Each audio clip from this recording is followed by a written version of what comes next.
Good morning everyone. तो इससे पहले के लेक्चर में हम लोगों ने कोशी-रीमान इक्वेशन इन कार्टेशियन फॉर्म लगा लिया और कोशी-रीमान इक्वेशन पर हम लोगों ने क्वेश्चंस भी लगा लिए, जिसमें हम लोगों ने derivative of complex variable function भी फाइंड किया, जिसे कार्टेशियन मेथड के लिए जिसका फार्मूला हम लोगों ने CR इक्वेशन के बाद निकाला था। और हम लोगों का फंक्शन एनालिटिक होने की कंडीशन फॉलो होने के लिए if any function fz equal to u plus I v satisfy Cauchy Riemann equation del u और del x equal to del v over del y and del u और del y equal to minus del v over del x, then that function is analytic. तो ऐसा होने पर analytic है। और ऐसी स्थिति में हमारा डेरिवेटिव का फार्मूला था f dash z equal to del u over del x plus I del v over del x रख के हम लोगों ने डेरिवेटिव निकाल लिया था। Now we take CR equation in polar form. तो कोशी-रीमान इक्वेशन पोलर फॉर्म में लेते हैं, क्योंकि कभी कभी हो सकता है फंक्शन हमारा पोलर में दिया हो, तो ऐसी स्थिति में हमें ज़रूरत पड़ेगी कोशी-रीमान इक्वेशन इन पोलर फॉर्म। ये सारे टॉपिक बेटा मोस्ट इम्पॉर्टेंट टॉपिक हैं और सब में तुम्हें वर्क करना है। और तुम्हारे टेक्नोलॉजी के फील्ड में तुम्हारे चाहे वो इलेक्ट्रिकल हो, चाहे सिविल हो, चाहे IT हो, किसी ब्रांच में हो, सब में इसकी ज़रूरत पड़ती है बेटा। तो वहाँ पर तुम्हें जहाँ एप्लीकेशन लेना होगा तो तुरंत एकाएक आएगा, तो फार्मूले याद होने पर आसानी रहती है। और पूरी कोशिश मेरी रही है कि कंप्लीट बेसिक आइडिया लेते हुए चलूँ, कहीं भी कोई चीज़ कन्फ्यूज़न में नहीं छोड़ी है। तो now Cauchy Riemann equation in polar form.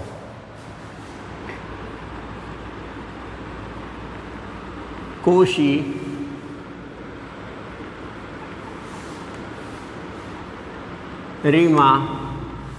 Equations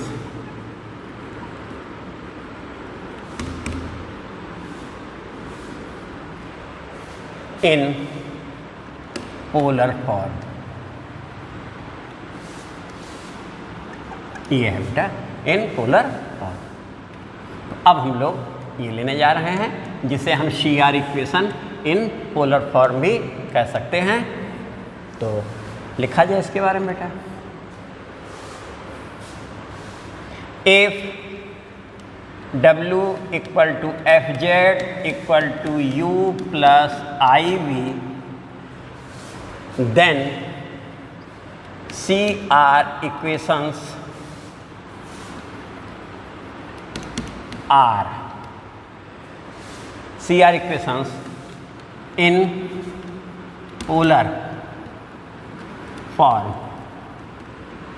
are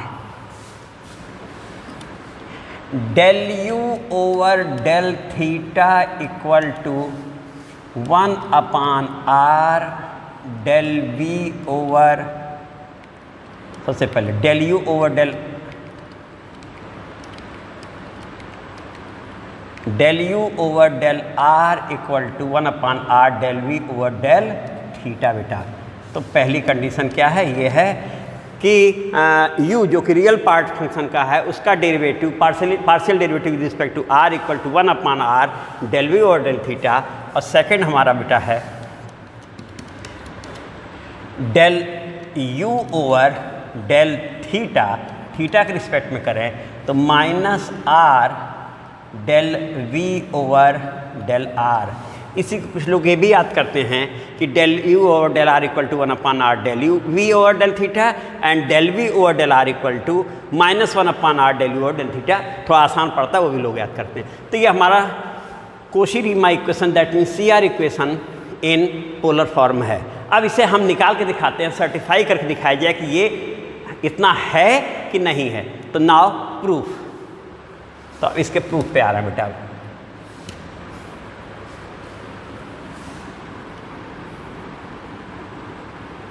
proof पे आ जाए, इस पर बेटा लिया जाए। तो let W equal to fz equal to u plus I v number 1, ये हमारा फंक्शन है।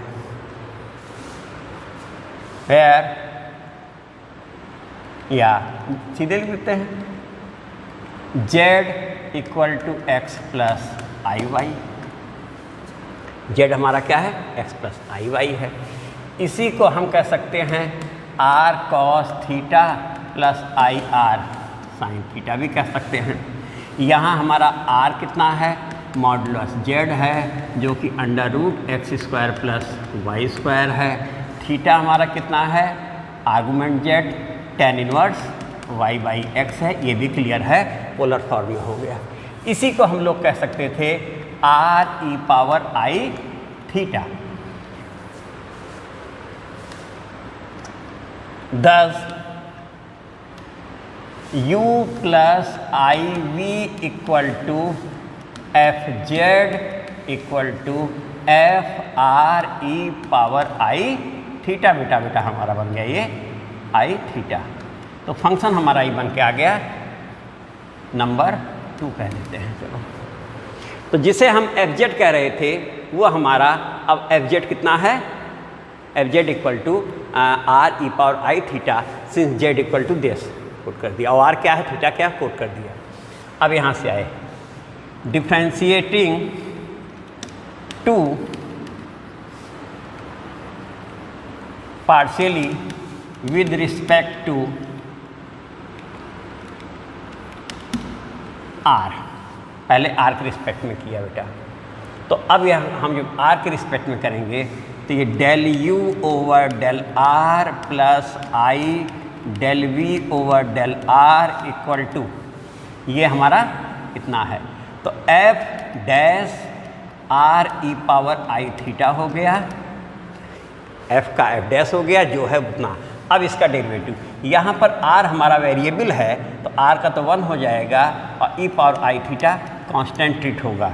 That means this is equal to e power I theta f dash r e power I theta.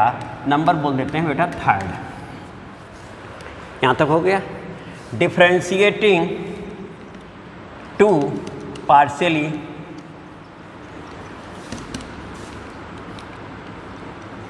With respect to theta.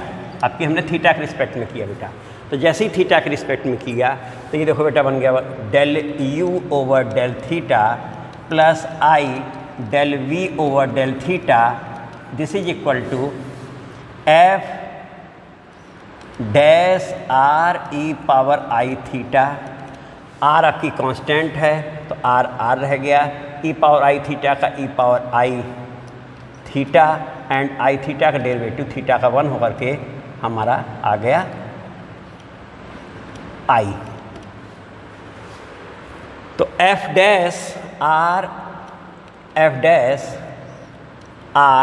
E power I theta और r e power आई theta का e power आई theta और i theta का आई।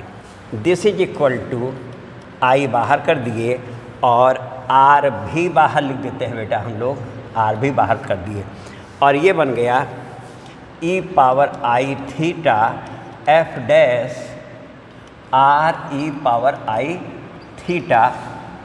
इतना हो गया बेटा, देख लो। तो del u over del theta plus I del v over del theta equal to this.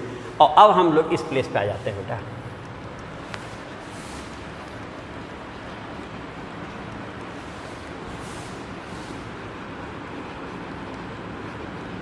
इस प्लेस पे आए तो this is equal to del u over del theta plus I del v over del theta equal to बेटा आई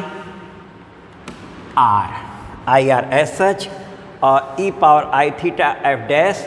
this is equal to हमारा है del u over del r plus I del v over del r from कहाँ से बेटा? From third number third से हम लोगों ने ये वैल्यू रख दी बेटा। इसी को हम लोग लिख सकते हैं further r del u over del theta plus I del v over del theta equal to.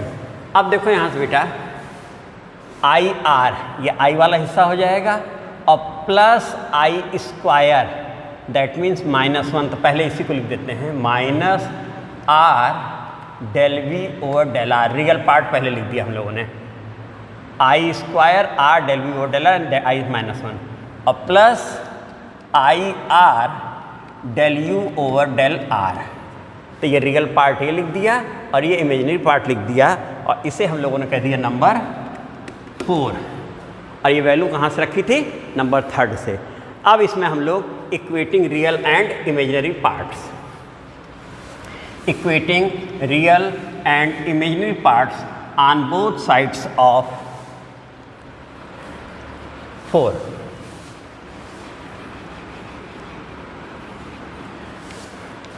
equating real and imaginary parts on both sides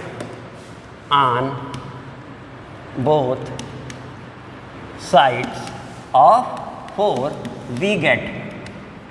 अब देखो क्या मिलता बेटा, यहाँ रियल पार्ट है del u over del theta और left hand side में हमारा del u over del theta है और राइट हैंड साइड में minus r del v over del r है। चलो आ गया, एंड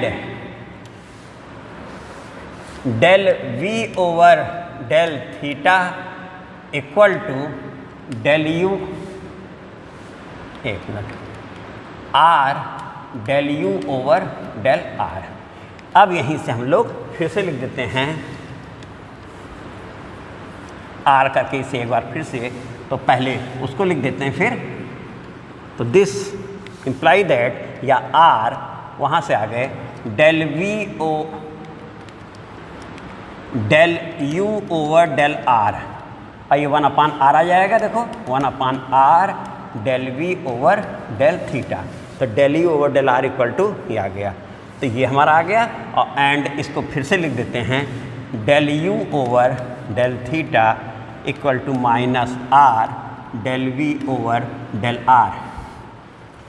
तो हम लोगों को बेटा which are CR equations, which are CR equations, तो हमें CR इक्वेशंस बेटा मिल गए। तो इस तरीके से तुमने देखा कि काफ़ी आसानी से हमें CR इक्वेशन मिल गए। तो ये बेटा इसे याद रखना है और इसका एप्लीकेशन क्वेश्चन लगाने में होगा। अगर हमारा फंक्शन CR इक्वेशन सेटिस्फाई करता है that means given function is analytic. तो बेटा अब इस पर क्वेश्चन लगाए जाएंगे अगले लेक्चर में। Thank you.